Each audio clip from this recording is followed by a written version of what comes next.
Merhabalar arkadaşlar, mutfağıma kanalıma hoş geldiniz. Bugün sizlere yine muhteşem bir kete tarifiyle geldim.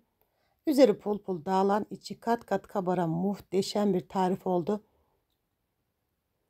İç dokusunu da görüyorsunuz arkadaşlar. Lafı daha fazla uzatmadan tarifime geçiyorum. Bakalım sizler de beğenecek misiniz? İyi seyirler dilerim. Yoğurma kabımın içerisine bir su bardağı ılık suyumu alıyorum. Yine aynı bardakla ılıtmış olduğum 2 su bardağı sütümü de ilave ediyorum. Bardak ölçüm yine klasik su bardakları 200 milimlik. Suyumuzun ve sütümüzün ılık olmasına özen gösterelim. Üzerine 2 dolu dolu yemek kaşığı toz şekerimi ekliyorum. Sıvı malzemelerimi güzelce karıştırıyorum şekerimin erimesi için. Ben bu tarifim için bir paket instant maya kullandım. Siz dilerseniz yaş maya da tercih edebilirsiniz. Mayamı da ekledikten sonra şöyle bir karıştırıp yarım çay bardağı sıvı yağımı ekliyorum. Bir adet yumurta beyazını ekliyorum. Sarısını üzeri için ayırdım. 1,5 tatlı kaşığı da tuz ekleyeceğim arkadaşlar. Ben bu esnada tuzumu eklemeyi unutmuşum. Sonradan gözüme çarptı. Sonradan ekledim. Siz lütfen unutmayın. Evet, bu tarifim için toplamda 5,5 su bardağı un kullandım. Her zaman söylediğim gibi unumuzun marka ve kalitesine göre değişiklik gösterebileceği için unumuzu azar azar kontrollü bir şekilde ekleyerek güzel bir hamur olana kadar yoğurma işlemine başlıyorum. Öncelikle böyle bir spatula ile karıştırıyorum.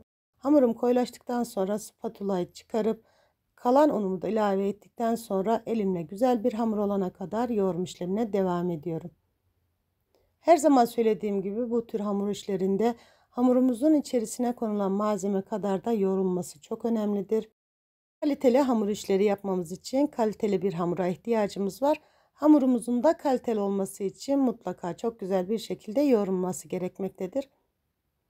Evet, bu şekilde güzelce karıştırıyorum. Sonrasında elimle yoğurma işlemine devam edeceğim. Toplamda 3-4 dakika kadar elimle yoğurdum. Tuzunu da sonradan attığım için bayağı bir uğraştırdı. Evet, bu şekilde spatulamı çıkarıyorum ve elimle yoğurma işlemine devam ediyorum. Her zaman söylediğim gibi dokusundan, lezzetinden, tadından emin olmadığım hiçbir tarifi sizinle paylaşmıyorum.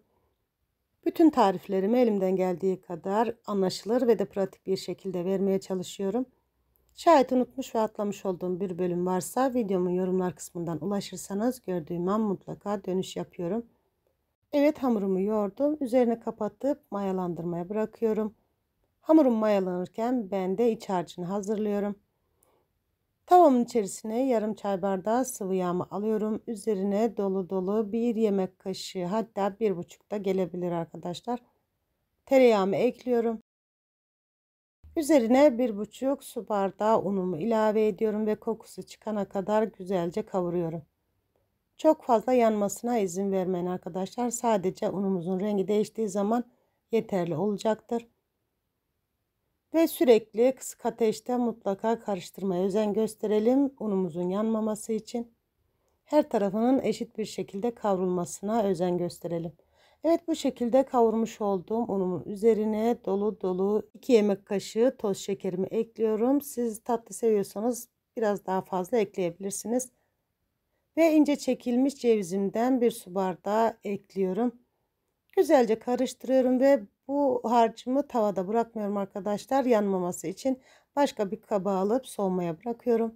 Evet, ben unumu kavururken bu esnada hamurum mayalandı. Görüyorsunuz, gerçekten sakız gibi bir kıvamda hamur oldu. Şöyle bir havasını alıyorum maya kokusunun kalmaması için. Toparlamış olduğum hamurumu tezgahıma alıyorum. Biraz unluyorum ve eşit parçalara bölüp toplamda 10 adet beze oluşturacağım. Ben 10 adet beze oluşturdum. Siz dilerseniz daha küçük bezeler tutup daha fazla da yapabilirsiniz. 5 ve katlarıyla yapmaya özen gösterin lütfen. Evet, öncelikle böyle göz kararı kesiyorum ve sonrasında büyükten küçüğe pay ederek 10 adet beze elde edeceğim. Evet, bezelerim bu büyüklükte olacak arkadaşlar. Yapmış olduğum bezelerimi hiç bekletme yapmadan bu şekilde yarısını kenara alıyorum. Ve yarısını tezgahımda bırakıp açma işlemine başlıyorum. Ben hızlı bir şekilde açtığım için üzerine kapatma gereği duymadım. Siz yavaş açıyorsanız hamuru üzerini kapatın, mutlaka kuruma yapmasın. İlk almış olduğum bezeden başlayarak bu şekilde açıyorum. Fırın tepsisi büyüklüğünde açıp bir kenara kaldıracağım. 5 adet hamurumu aynı şekilde açma işlemine devam edeceğim. 5 adet hamurumuzu açacağız. Onları yağlayıp rulo haline getirip kaldıracağız ve diğer 5 adet hamuru açma işlemine devam edeceğiz. O yüzden 5 adet dedim arkadaşlar.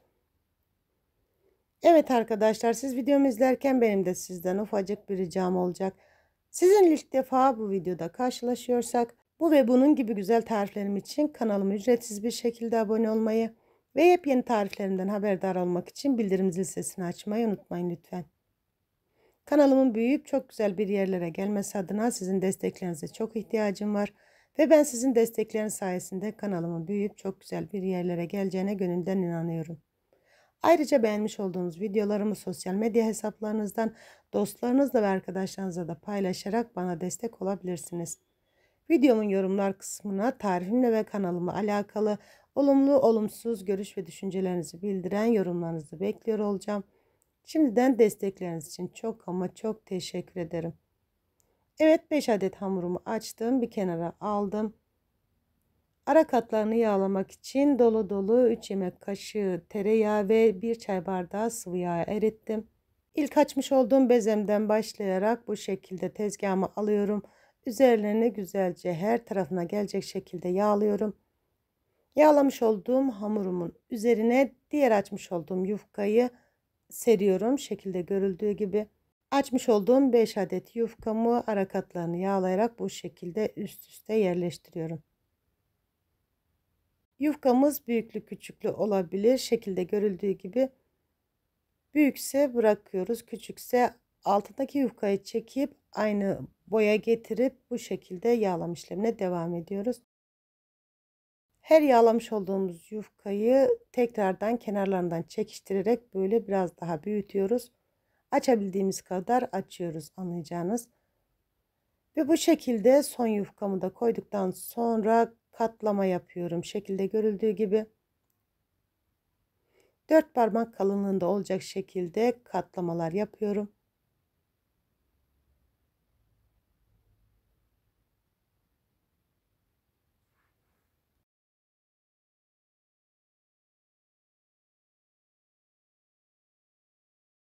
Yine katlamalarım yaparken de kenarlarından böyle çekiştiriyorum. Ne kadar güzel açılırsa o kadar güzel oluyor arkadaşlar. Arada böyle bir bastırıyorum. Arasında hava kabarcıkları kalmaması için. Ve katlamış olduğum yufkamın tekrardan üzerine şöyle bir güzelce bastırıyorum ve 4 parmak kalınlığında olacak şekilde parçalar haline ayırıyorum. Ayırmış olduğum hamurumu buzdolabında vaktiniz varsa 1 saat dinlendirebilirsiniz. Ben fazla dinlendiremedim açıkçası. Evet, göz kararı aşağı yukarı 4 parmak kalınlığında ayırıyoruz bu şekilde. Bir tepsimize alıyoruz. Üzerini güzelce naylonla kapatıyoruz ki kuruma olmasın. İçerisinin yağ donana kadar buzdolabında bekletiyoruz. Gerçekten görüntüsüyle, tadıyla, lezzetiyle inanın muhteşem oldu. Gün sofralarımızı, özel günlerimizi, özellikle hafta sonu kahvaltılarımızı süsleyecek bir lezzet. Ketelerimizi yapıp hemen tüketebileceğimiz gibi bol bol yapıp buzluğa atıp dilediğiniz zaman çıkarıp ısıtıp tüketebilirsiniz. Evet, aşağı yukarı yarım saat 40 dakika dinlendirmiş olduğum hamurlarımı tezgahıma alıyorum. Bu esnada tabii iç harcım soğudu. İç harcımızın soğuk olması mutlaka önemli arkadaşlar. Ve bu şekilde parmak uçlarımla bastırıyorum. Bir kare form olacak şekilde. Kare formu vermiş olduğum hamurlarımın içerisine hazırlamış olduğum iç harçtan 1 yemek kaşığı kadar ekliyorum.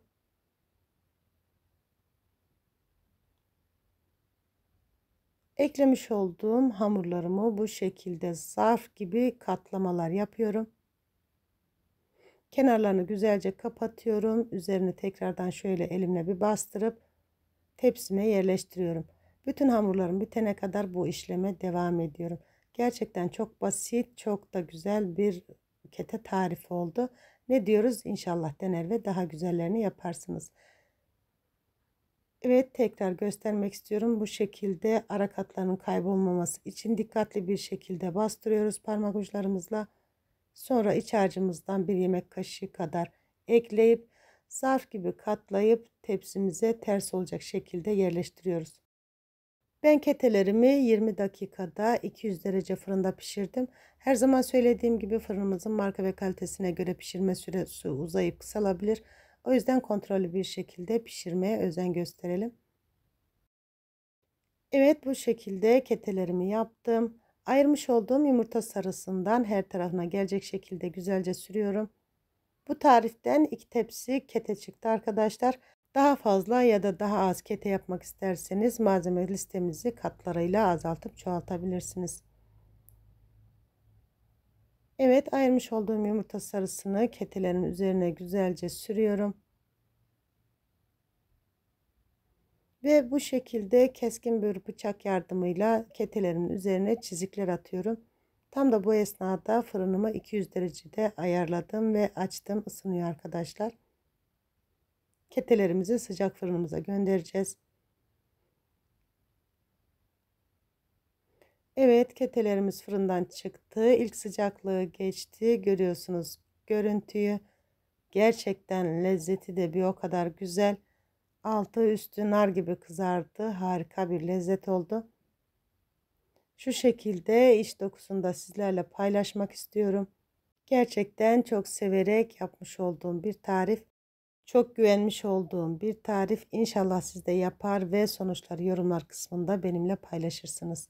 Görüyorsunuz üzeri pul pul dağılan, içi kat kat kabaran muhteşem bir lezzet oldu. Evet arkadaşlar, siz ketelerimin son halini izlerken ben de size veda etmek istiyorum. Bir videomun daha sonuna geldim. Yapıp deneyecek olanlara şimdiden afiyet olsun. İzlediğiniz için çok ama çok teşekkür ederim. Yepyeni tariflerde görüşmek üzere. Allah'a emanet olun. Hoşça kalın.